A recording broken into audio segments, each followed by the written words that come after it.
Chapter 10 of The Bunjee Venture by Stan Mc Murtry. I'm Alison from the community team at the Heath.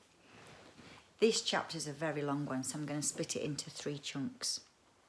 If you remember, the children had been sleeping underneath half of a conch shell. Imagine a conch shell that was big enough to sleep in.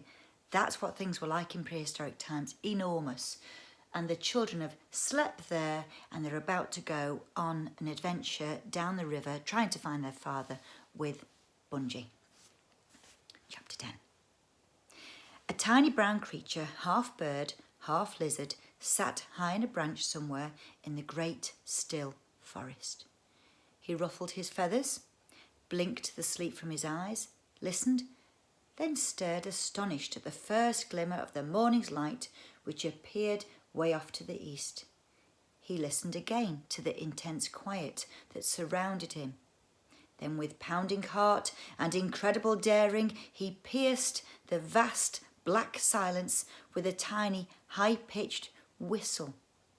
Then he sat back nervously on the branch, overwhelmed by his own impudence. Far away, tucked deep in a mossy hollow, a weird armour-plated creature with long ears and webbed feet was jolted awake by the noise. He frowned in annoyance at not being the first to make the sound, took a deep breath and gave an answering croak. From down near the roots of the same tree came a loud cawing. Then a deep grunting noise rumbled out from another part of the forest. Suddenly it seemed that the whole world was awake, each animal, large or small, opening its throat in a deafening cacophony of sound to welcome the new day. Down below in the clearing by the river, the 2 children stumbled sleepy-eyed from the shelter of the upturned chestnut husk. They listened for a while in amazement to the prehistoric dawn chorus, then turned to the river to wash away the remains of sleep. They ate a hearty breakfast of berries, then together with much effort they pulled 2 of the husks of the conchers up to the river bank ready for launching. Andy cut 2 large stiff leaves from a plant to use as paddles, and he threw them into their new boats and sat down on the grass beside his sister. And they waited impatiently for Bunjee to turn up. Karen felt as though all the butterflies in the world were holding a dance inside her stomach. She felt somehow very close to her father since Bunjee had told his story. It was possible that the sandy place with the caves was just around the next bend in the river. She prayed that her father had stayed in the same spot. It would be terrible if they found the place again, but he'd moved off somewhere else. Do you remember when they'd first landed? They'd come out of the time machine had landed in a prehistoric forest, and they left the forest and they looked across this sandy plain, and there was this creature dancing in the distance, and they thought it was that they'd been playing with echoes, and their dad's voice had actually come back at them saying, hi Big Nose, how's yours for spots, or something like that. And they said, oh, it's Dad, and they ran towards him across the sandy plain where there were big holes in the ground. And that's when the dad had been pointing and they thought he was waving, when actually he was warning them, watch out. And the pterodactyl had seen them run out of the forest towards their dad and had swooped them and put them in its nest for food for the chicks. Anyway, if that hadn't happened, they wouldn't have met Bunjee. A bit like life, really. Sometimes with the bad things come the good. You don't always know they're around the corner. Well, let's see what's around the corner of the bend for these 2. Andy stood up suddenly and pointed upwards through the trees. It was getting much lighter now. The sky was misty grey, and silhouetted against it came Bunjee, trunk inflated and long orangey red hair flowing in the wind, sailing down towards them. He landed with uncanny accuracy and a light thud right beside them, smiled broadly and said, OK, what we waiting for? "Oh, thank goodness you're here," said Karen. "We want to be on our way." Andy pointed at one of the chestnut husks. "Bunjee, I don't think we'll all fit into one boat after all, so if you sit in this one and hold on to the other one with your trunk, we'll be able to stay close together." "Good thinking, Andy," said Bunjee, and started pushing his boat into the water. The other two steadied it while he laboriously clambered in. It was fairly hard work getting both boats launched, for the water was running extremely fast. But after some difficulty they managed to push off from the bank, and with Bunjee clinging to the children's boat with his trunk. And they were immediately sucked into the middle of the river. The chestnut boats were dipped and swayed alarmingly, and within seconds they were soaked to the skin. Straight away it was apparent that the 2 paddles that Andy had cut from the plant would be useless. The current was far too fast. Bunjee's face had gone a kind of green colour. Whether because he was scared stiff or because he felt seasick, even he wasn't sure. He just clung desperately to the other boat, his eyes screwed up tight, with his hair plastered wetly across his face. The 2 boats swirled around and round each other, pitching, tossing, bucketing with such ferocity that it was difficult to know which was upstream, which was downstream, and even whether they were still the right way up. Suddenly, the river was split into 2 separate streams by a boulder in the middle, which bulged from the water like a sleeping hippopotamus. So 2 streams ahead. Bunjee tried his hardest to hang on, but his boat was swept through on one side of the rock, and the children's boat went on the other. He was carried off on a much faster current. His face was a mask of misery. Andy scooped desperately at the water with his paddle in an effort to try and catch Bunjee, but it was useless. They'd been swept into a series now of pools, each one with a small waterfall at one end. So they're now going down a series of steps of water. There's no way they can get to Bunjee, who's higher up and gone down the other way. And after each waterfall, the journey was made up of agonisingly slow drifting sections and then punctuated by fast spurts. Bunjee, on the other side, was hurtling along at breakneck speed, spinning like a top, yelling for all he was worth, "Hell up! I want to get off!" Rapidly, he got further and further away from the children, and with a last despairing yell of, "Am I too young to die?" he disappeared from view. Karen and Andy paddled furiously until their arms ached, but it was no use. It was impossible not to go the way the river wanted them to go. Eventually, they gave up the struggle and just sat back dejectedly in their little coracle boat and let the river have its way. And they drifted for hours on their own. The forest was endless and monotonous, but they were at least glad of its leafy coolness, knowing that beyond the thick foliage above, the sun must now be at its height. Very hot. 2 or 3 times they floated past large animals drinking at the riverbank, and once they even floated between the legs of a scaly monster that was so big it was like sailing under London Bridge. They flattened themselves to the bottom of the shell, sure they'd be eaten. The monster saw them.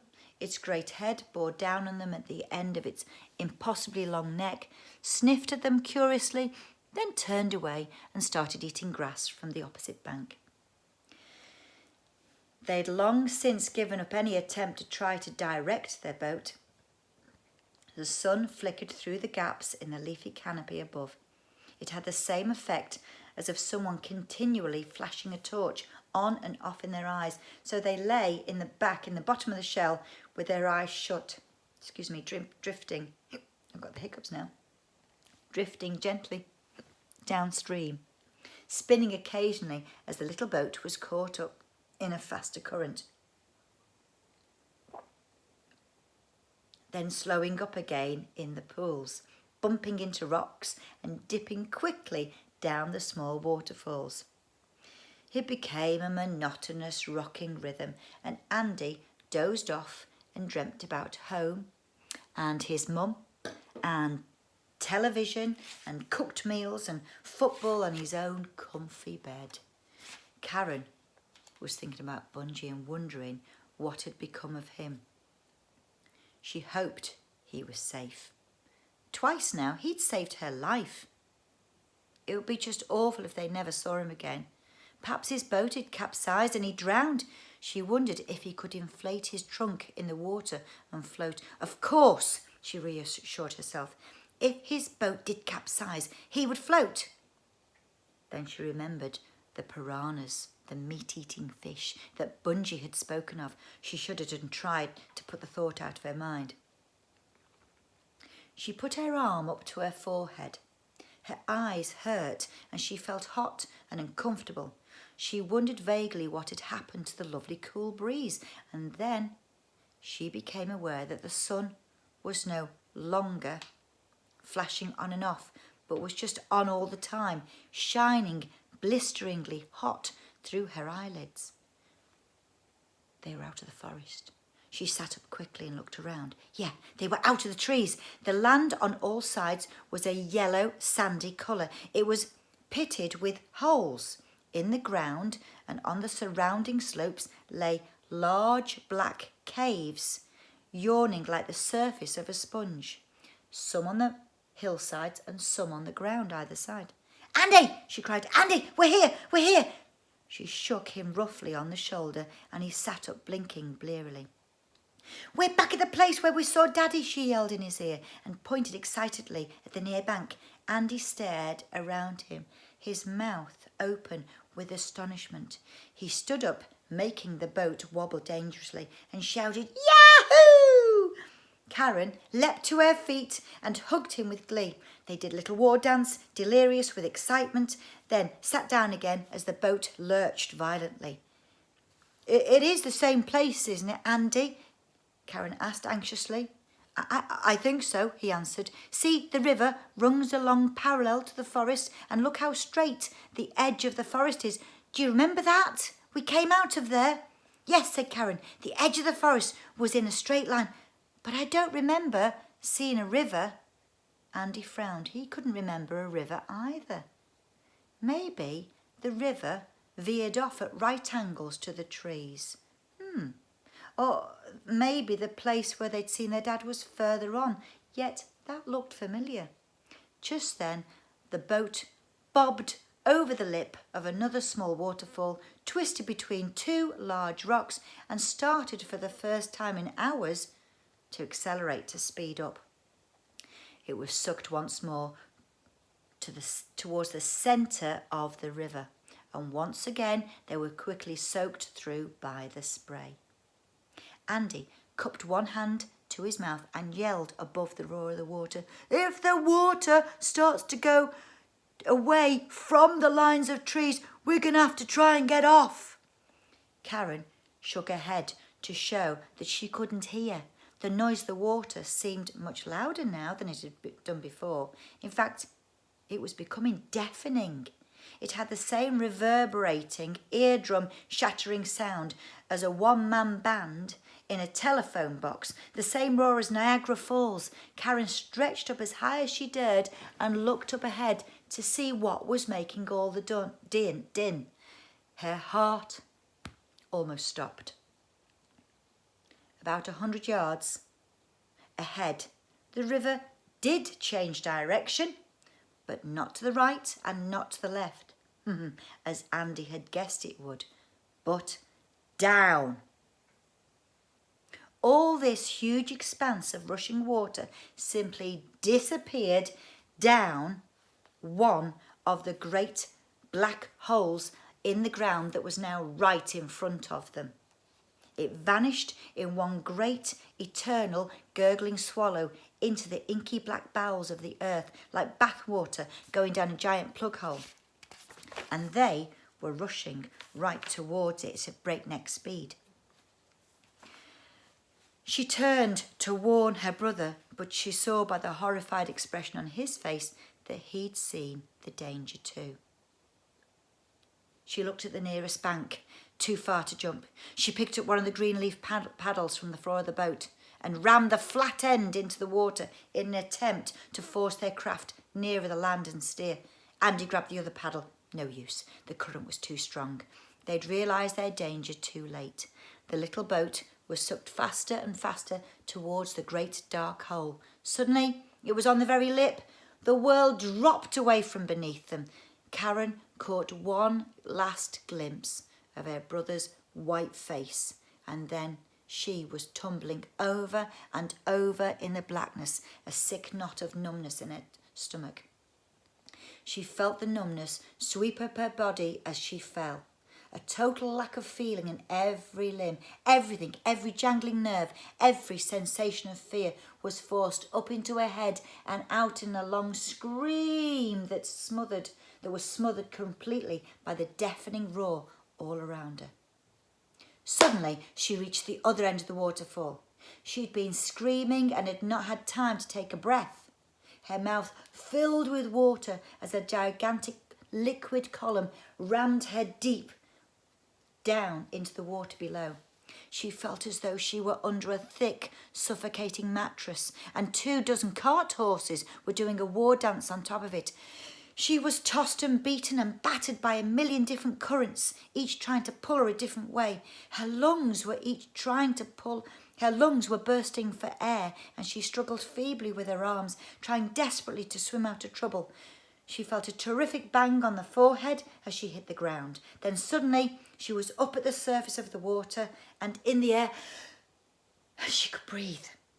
She put out her arms in the darkness and felt the cold, slippery side of a rock protruding from the water, and she clung to it, spluttering and coughing and gasping and astonished that she was still alive. She wondered dimly whether Andy was too. It was some time before she lifted her head and took stock of her surroundings. Her eyes had become more accustomed to the dark now, and she could see that she was in a vast, underground cavern. The waterfall was about 40 yards away to her left, and at the foot of it, the water boiled and erupted, sending out a great wall of spray, which she could feel on her face. High up in the roof of the cavern, she could see what appeared at first of all to be a moon.